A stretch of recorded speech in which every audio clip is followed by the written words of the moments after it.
जैसे ही माँ ने अपना जन्मदिन गिफ्ट खोला, लड़की की आंखें डर से फट गई, क्योंकि उसने जो तोहफा बड़े प्यार से तैयार किया था वो अचानक उसके पिता की लाश में बदल चुका था। जबकि उसने तो माँ के लिए बुद्ध की मूर्ति बनाई थी और कुछ ही देर पहले उसके पिता बैंक्वेट हॉल में बिल्कुल ठीक ठाक मौजूद थे। फिर वो अचानक कैसे मर गए और गिफ्ट बॉक्स के अंदर पहुंच गए, ये किसी की समझ में नहीं आ रहा था। इस खौफनाक नजारे को देखते ही छोटी बहन ने तुरंत बड़ी बहन पर अपने पिता की हत्या का इल्जाम लगा दिया, क्योंकि लाश की हालत बिल्कुल वैसी ही थी जैसी बड़ी बहन ने हाल ही में अपनी कॉमिक में ड्रॉ की थी। ऊपर से सर्वेलेंस फुटेज में भी लड़की का चेहरा कैद हो चुका था। यहाँ तक कि माँ भी पूरी तरह यकीन कर बैठी कि उसकी बेटी ही कातिल है और वो लगातार उसे निर्दयी और क्रूर कहती रही। कुछ ही देर में पुलिस आ गई और लड़की को गिरफ्तार कर लिया गया। सारे सबूत उसी की तरफ इशारा कर रहे थे, इसलिए जज ने बिना देर किए उसे डेथ सेंटेंस सुना दिया। आखिरी सांस तक लड़की यही सोचती रही कि जिस बुद्ध की मूर्ति को उसने दिल से बनाया था वो उसके पिता की लाश कैसे बन गई। मरते वक्त उसने कसम खाई कि अगर उसे एक और जिंदगी मिली तो वो असली कातिल को पकड़कर अपनी बेगुनाही साबित करेगी। शायद ऊपर वाले को उसकी ये बेइंसाफी मंजूर नहीं थी। अगले ही पल समय सच में पीछे लौट गया और लड़की अपनी माँ के बर्थडे वाले दिन फिर से जिंदा हो गई। होश में आते ही उसने सबसे पहला काम ये किया कि दौड़कर अपने पिता को देखने गई कि वो जिंदा है या नहीं, क्योंकि इस परिवार में वही एक इंसान था जो सच में उससे प्यार करता था और उसकी परवाह करता था। जब लड़की ने अपने पिता को बैंक्वेट हॉल में बिल्कुल सही सलामत देखा तो उसने आखिरकार राहत की सांस ली। उसे तुरंत याद आया कि पिछली जिंदगी में उसकी माँ ने गिफ्ट ठीक 10 बजे खोला था और अभी सिर्फ 9 बजे थे, यानी उसके पास पूरे 1 घंटे थे अपने पिता को बचाने के लिए। उसने तय किया कि वो इस 1 घंटे में सच्चाई का पता लगाएगी। वो जैसे ही अपनी माँ के गिफ्ट को चेक करने के लिए कमरे की तरफ मुड़ी ही थी कि उसकी छोटी बहन और उसकी बेस्ट फ्रेंड ने उसे रोक लिया। उन्होंने कहा कि बेस्ट फ्रेंड उसकी नई कॉमिक्स देखना चाहती है, क्योंकि वो उसकी बड़ी फैन थी। लड़की सस्पेंस कॉमिक्स बनाती थी और ये सुनते ही उसे पिछली जिंदगी की एक डरावनी बात याद आ गई। पिछली बार भी उसकी छोटी बहन किसी को साथ लेकर आई थी ताकि उसकी कॉमिक्स देख सके। तब बिना सोचे लड़की ने उन्हें अपने नए स्केचेस दिखा दिए थे और थोड़ी ही देर बाद उसके पिता की हत्या ठीक उसी तरीके से कर दी गई थी जैसा कॉमिक्स में दिखाया गया था। उसी पल लड़की को जोर का झटका लगा और उसे समझ आ गया कि उसे फंसाने वाला सबसे ज्यादा शक के दायरे में कोई और नहीं बल्कि उसकी अपनी छोटी बहन है। इसलिए उसने तुरंत बहाना बनाकर मना कर दिया कि उसकी ड्राइंग अभी पूरी नहीं हुई है। इसके बाद वो भागकर अपनी पूरी की हुई सारी कॉमिक्स के पास गई और उन्हें जला दिया। लेकिन उसे ये भी एहसास था कि सिर्फ कॉमिक्स नष्ट करना ही काफी नहीं था। सबसे जरूरी चीज उसकी माँ के लिए तैयार किया गया गिफ्ट था।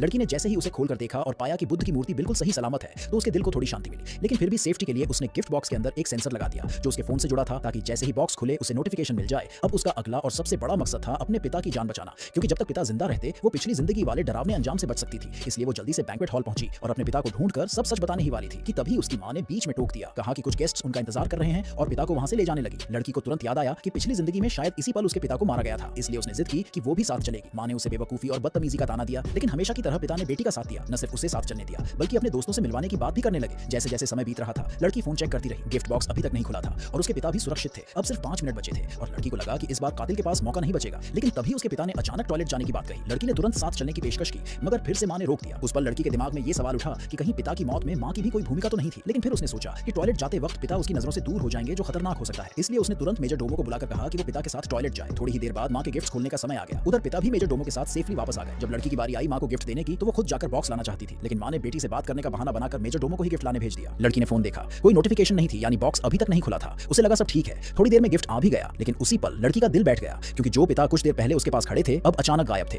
और इसी बीच उसकी माँ बर्थडे गिफ्ट खोलने ही वाली थी।